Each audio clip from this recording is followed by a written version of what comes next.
होशंगाबाद नर्मदापुरम में हम हैं, जहां पर दर्शन सिंह चौधरी बीजेपी के प्रत्याशी हैं, किसान मोर्चा के प्रदेश अध्यक्ष हैं।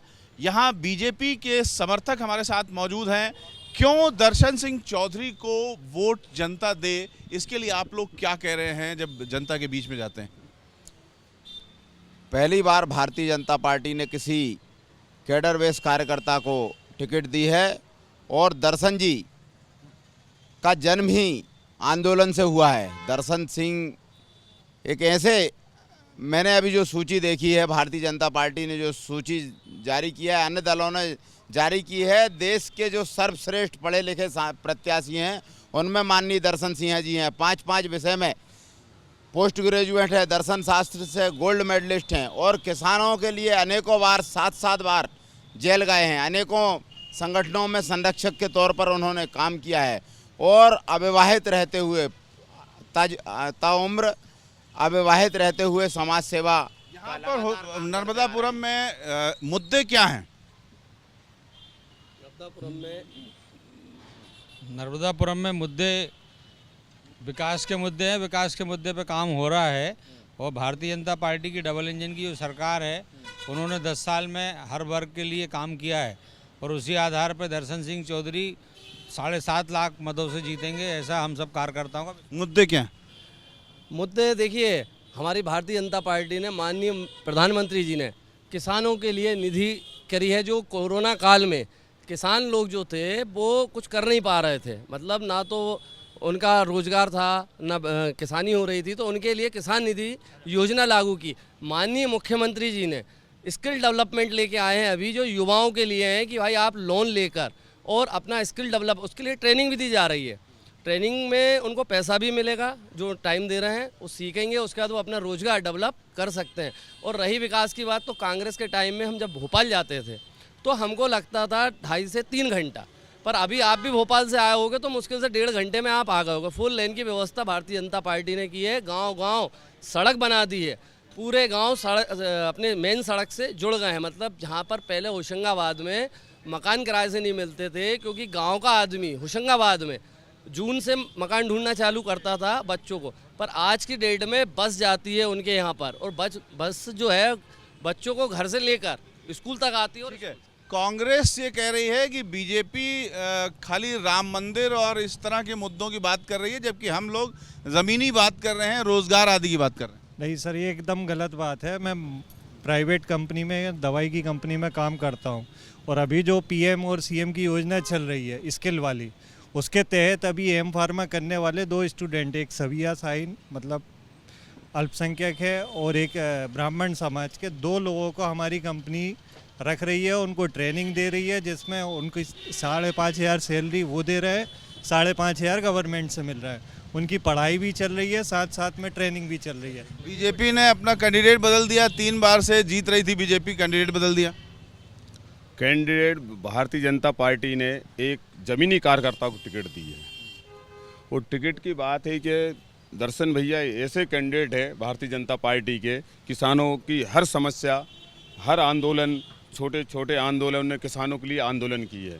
तो भारतीय जनता पार्टी ने, केंद्र सरकार ने एक ज़मीनी कार्यकर्ता को टिकट दी है। आप लोग जब वोट डालने जाएंगे आप खुद, तो आपके मन में क्या होगा? देश के विकास को लेकर जो योजना प्रधानमंत्री जी द्वारा चलाई जा रही है, सिर्फ एक विकास को लेकर हमारा और देश की सुरक्षा, राष्ट्र में जो कार्य किए जा रहे हैं, सिर्फ वही हमारे दिमाग। हाँ, यही हमारा विचार भी यही है कि जो नगर विकास से लेकर के केंद्र के स्तर पर लगातार विकास कार्य जारी है। छोटी समस्याएं, नाली बिजली की समस्या हो, नगर के नागरिकों की या किसानों की समस्याएं हों, तो बराबर। तो आप लोग मोदी जी को हाईलाइट कर रहे हैं या दर्शन जी को? मोदी जी तो हाईलाइट है ही, बाकी हमारे जो प्रत्याशी हैं वो भी बहुत संघर्षशील, ज़मीन से जुड़े हुए हैं। उन्होंने अपना पूरा जीवन अविवाहित रहते हुए राष्ट्र के लिए समर्पित किया है। आप भी प्रचार में जा रहे हैं? नहीं सर, प्रचार में नहीं जा रहा, लेकिन दर्शन भैया बहुत अच्छे कैंडिडेट है। मोदी जी तो विकास कर ही रहे हैं, लेकिन दर्शन भैया जो ज़मीन से जुड़े आदमी, हर व्यक्ति से मतलब बहुत अच्छा उनका संबंध है। ऐसा नहीं लगता कि सांसद जैसे, उनमें ऐसा लगता भाई जैसा संबंध। पक्की है जीत? जीत पक्की है। इस बार हाँ, बताइए। अभी आपने कहा था कि कांग्रेस बोल रही है कि राम मंदिर के नाम पे चुनाव लड़ रहे हैं, तो कांग्रेस को किसने रोका है? श्री कृष्ण जन्मभूमि और बाबा विश्वनाथ के नाम पे वो भी वोट मांग ले, अगर उसमें साहस है तो। ये डरते थे पहले मंदिर में जाने में, और आज गले में जनेऊ लटका के, कपड़े के ऊपर जनेऊ लटका के मंदिर मंदिर भटकने को मजबूर हो गए। ये स्थिति ला दी है हमने, भारतीय जनता पार्टी ने। कैसे? पहले ये वही कांग्रेस है ना जिसने राम के अस्तित्व पे सवाल खड़े किए थे, 22 वकील खड़े किए थे सुप्रीम कोर्ट में। ये हलफनामा दिया था, राम के अस्तित्व को नकार दिया था। और एक तरफ वही हमारी पार्टी है, बरसों से जो मुद्दा 500 सालों से कोर्ट में लंबित था, आज हमारे रामलला वो समस्या को न सिर्फ निराकरण किया है, और हिंदुओं के गौरव हमारे रामलला को भव्य महल में विराजमान करने का। ये सब आप लोग जनता के सामने ले जा रहे हैं? मैं अनुसूचित जाति से आता हूं, और बाबा साहब अम्बेडकर मतलब यहाँ पर जो है भारतीय जनता पार्टी के शासनकाल में इन 10 सालों में यहाँ पर 5 तीर्थ हैं बाबा साहब अम्बेडकर के। एक दिल्ली में है, एक महू में है, दूसरा आपका नागपुर में है। ऐसे 5 तीर्थ हैं जिसका अगर कोई काम बढ़ाने का काम किया, 70 साल की कांग्रेस सरकार ने कभी कोई काम नहीं किया, ना कोई सम्मान, ना सारी चीज़ें। लेकिन भारतीय जनता पार्टी की सरकार आने से आज अनुसूचित जाति वर्ग में एक भरोसा और विश्वास है कि सबका साथ, सबका विकास और सबका विश्वास माननीय मोदी जी के साथ। आज 100 करोड़ की लागत से संत रविदास जी का मंदिर बन रहा है। ये आज तक किसी सरकार ने या किसी लोग। तो मंदिर भी मुद्दा है? नहीं, मुद्दा मंदिर नहीं होता है साहब। क्या है, जैसे अभी आपने कहा, तो अभी पिछली डिबेट में हमारे कांग्रेसी मित्र बोल रहे थे कि अयोध्या में जो भव्य आयोजन हुआ तो उसको वो इवेंट बोलते हैं कि मोदी जी ने इवेंट किया था। तो हमारा मतलब ये है कि इवेंट नहीं, ये आस्था है। आपकी आस्था कांग्रेसियों की राम भगवान में है ही नहीं। हमारे राम जी आराध्य हैं। अब रही दूसरी बात, आपने कहा था कि हिंदू मुस्लिम, तो ये मुस्लिम भाई खुद देख लें कि कांग्रेस के काल में यूपीएससी में कितने सिलेक्शन होते थे? 16 मध्य प्रदेश में।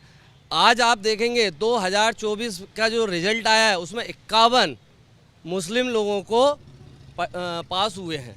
तो कहीं ना कहीं इनका आइकॉन बदला है। कांग्रेस ने मुसलमानों का आइकॉन कौन बना के रखा था? दाऊद इब्राहिम, ठीक है, मुस्लिम ऐसे लोगों को दिखाता था। पर भारतीय जनता पार्टी ने बताया कि आप यदि अच्छे से पढ़ेंगे तो रोजगार आपको मिलेगा, आप पास भी होंगे, और वो पास हुए भी, उनने करके भी दिखाया। तो जीत पक्की है ना? जीत 100% पक्की है। 7 लाख पार, 7 लाख से जीतेंगे।